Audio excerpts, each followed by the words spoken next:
होती है हमारे गन की और गो की। गन जो हमेशा से ही यूआई मोड में रहता है, अभी वो ना जाने किस तरह के यूआई मोड में आया होता है और गो गन को बोल रहा होता है, ओए अगर तो कौन है बे, चाहे कुछ भी हो तू मुझे गन जैसा तो बिल्कुल भी नहीं लगता। लेकिन इस वक्त गन कुछ भी बोल नहीं रहा होता, गन अभी मतलब कुछ अजीब सा ही लग रहा होता है। गो दोबारा से सीरियसली गन को कहता है, अबे ओए मैंने पूछा तू कौन है, मुझे जवाब दे, क्योंकि अगर तूने मुझे जवाब नहीं दिया तो यहाँ पे तू मरेगा मेरे हाथों से। और इसी के साथ गो बहुत ही स्पीड से अपनी कटाना के साथ अटैक करता है गन के ऊपर, लेकिन गन बहुत ही इजीली वहाँ से हट जाता है और इस हमले से बच जाता है। और साथ ही साथ में गो गन को बोल रहा होता है, क्या तूने मेरे अटैक को रोकने की कोशिश नहीं करी? अरे वाह, गन किसी के हमले से बचने की कोशिश कर रहा है। मैं समझ चुका हूँ, ये बात पक्की है कि तू गन नहीं है। इसके बाद हम देखते हैं गन और गो का एक पुराना सीन, जब उनकी पहले एक बार फाइट हो रही थी। उस वक्त भी इन दोनों की एक दूसरे के साथ काफी ज्यादा तगड़ी फाइट हुई थी और इन दोनों ने ही एक दूसरे को काफी ज्यादा डैमेज दिया था। लेकिन उसके बावजूद भी गन अपनी शर्ट फाड़ते हुए हंस रहा होता है। गन को देख के ऐसा लग रहा होता है जैसे मार खाने से उसे मजा आता है। इसीलिए गो गन को बोल रहा होता है, तू अब मेरा दिमाग खराब कर रहा है, आखिर ये सब कुछ क्या है बे? मैंने मार मार के तेरा यहाँ पे कुत्ता बनाया है,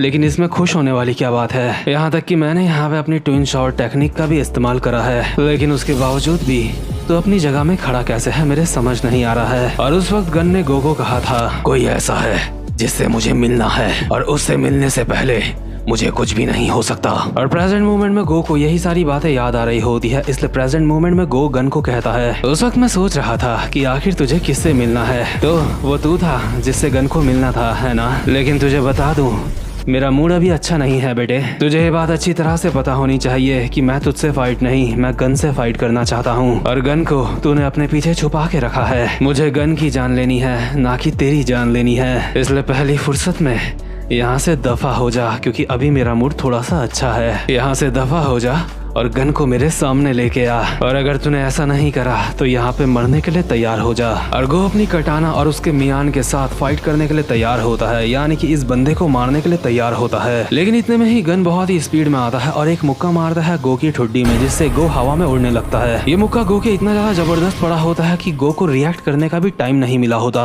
ये शॉट पड़ने के बाद गो अभी जमीन में वापस आया भी नहीं होता है, लेकिन इतने में ही गन उछल के गो के ऊपर आ जाता है और अपने दोनों हाथों से गो के ऊपर एक जबरदस्त सा अटैक करके गो को जमीन में चिपका देता है। और सिर्फ इतने से अटैक से ही गो की हालत अभी काफी ज्यादा खराब हो चुकी होती है। उसको देख के ऐसा लग रहा होता है जैसे वो अनकॉन्शियस हो सकता है। अभी गो को जमीन में पटके हुए 1 सेकंड से भी कम समय होता है, इतने में ही गन उसके मुंह पे लाते ही लाते बजा देता है। और यार आपको बता दूं, ये वाला जो गन का मोड है सच में काफी ज्यादा खतरनाक है, क्योंकि ऐसे बहुत कम ही लोग होंगे जो गो की ऐसी हालत कर सकते हैं अपने कुछ ही हमलों में। लेकिन गो भी कम नहीं होता, उसने जमीन में गिरे गिरे अपनी तलवार मार दी होती है गन के पैर में। गो तो गन का पैर काटने की कोशिश कर रहा होता है, लेकिन गन का पैर कटता नहीं, इसलिए गो बोल रहा होता है, ये तो सच में बहुत ज्यादा गलत बात है। मेरी तो तलवार भी तेरी हड्डी को काट नहीं पा रही है। क्या तेरी हड्डी भी किसी नॉर्मल इंसान से बिल्कुल अलग है? तू यामाज़ाकी के मॉन्स्टर, आखिर तू चीज क्या है? ठीक है, अगर ऐसी बात है तो मेरे इस हमले से बच के दिखा। इसी के साथ वो बहुत ही स्पीड में एक तलवार घुमाता है गन की तरफ, लेकिन गन पीछे हट के उससे बच जाता है। लेकिन तलवारबाजी में कोई गो से बच जाए, यानी कि गो किसी के कट ना मार पाए, ऐसा हो नहीं सकता। इसीलिए गो ने बहुत ही स्पीड के साथ गन के ऊपर एक और हमला कर दिया होता है और इस हमले से बचने का गन का कोई भी चांस नहीं होता। लेकिन गो के सामने वाला बंदा भी कोई मामूली बंदा नहीं है, ये है यामाज़ाकी का मॉन्स्टर। गन के पास इस हमले से बचने का कोई भी रास्ता नहीं होता, इसलिए गन इस हमले को अपने मुंह से ही पकड़ लेता है, यानी कि गो की इतनी स्पीड से चलती हुई तलवार को अपने मुंह से पकड़ लेता है। और इसी के साथ गो गन को जमीन में गिरा देता है और अपने म्यान से गन के मुंह में एक अटैक करता है ताकि वो गन के गले को ही फाड़ दे। लेकिन गन उसको ऐसा करने नहीं दे रहा होता है। अभी इन दोनों के बीच में ताकत की लड़ाई हो रही होती है। ये दोनों अभी अपना पूरा दम लगा रहे होते हैं और गो बोल रहा होता है, अच्छा हरामजादे, तू देखना चाहता है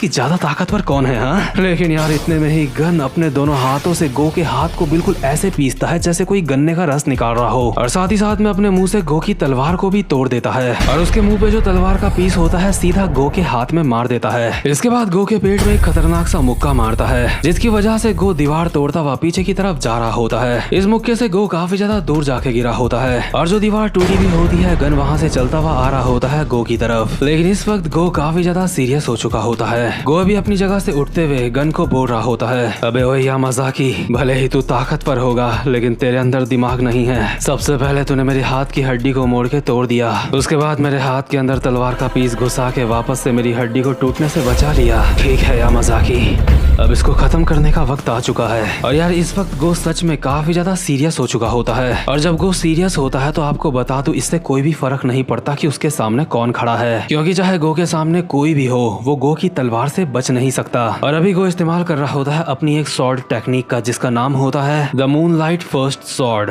और इस टेक्निक के साथ गो बहुत ही दूर से पलक झपकते ही पास पहुंच जाता है गन के, और गन के ऊपर अपनी तलवार से बहुत ही तेजी से एक हमला करता है। लेकिन गन बहुत ही इजीली उससे बच जाता है। लेकिन गो के अटैक अभी खत्म नहीं हुए होते। गो अभी इस्तेमाल करता है first moon second sword technique का, और साथ ही साथ में गन को बोल रहा होता है, मैंने तुझे पहले भी कहा था ये एक ट्विन स्वॉर्ड टेक्निक है। ये मूनलाइट टेक्निक समय के साथ बढ़ती जाती है, इसलिए मून से बचने की कोशिश मत करियो, क्योंकि तू जितना इससे बचने की कोशिश करेगा उतनी तेरे लिए मुश्किल होगी। और गो ने अभी बहुत ही खतरनाक तरीके से गन के ऊपर बहुत ही भयंकर अटैक कर दिए होते हैं। लेकिन इतने ज्यादा खतरनाक हमलों के बावजूद भी गन सारे के सारे हमलों से बच रहा होता है। और गो की आसपास की जितनी भी जगह होती है, गो ने उसकी पूरी सब्जी बना दी होती है। गो के अगल बगल सामने जो कुछ भी आ रहा होता है, गो सब चीज को काट के रख देता है। लेकिन इतने में ही यामाज़ाकी अचानक से आ जाता है गो के पीछे, और ऑब्वियसली गो के लिए एक सरप्राइज अटैक होता है। गो ने बिल्कुल भी नहीं सोचा था कि ये बंदा उसके पीछे से आ जाएगा। लेकिन गो तो गो है, उसका एटीट्यूड कभी भी खत्म नहीं होता। उसके चेहरे में अब भी एक स्माइल होती है, और गो हंसते हंसते अपने ही पेट में तलवार मार देता है, जो उसकी बैक से बाहर निकल के सीधा पड़ती है गन की छाती में। यानी कि ये एक तरीके का सुसाइड अटैक होता है। और यार सच में इस तरीके का अटैक करने का दम बहुत ही कम लोग होंगे जिनके अंदर होगा। गन के ये बहुत ही ज्यादा खतरनाक हमला मारने के बाद गो कहता है, इस ल्यूनर इक्लिप्स टेक्निक में तुम अपने दुश्मन को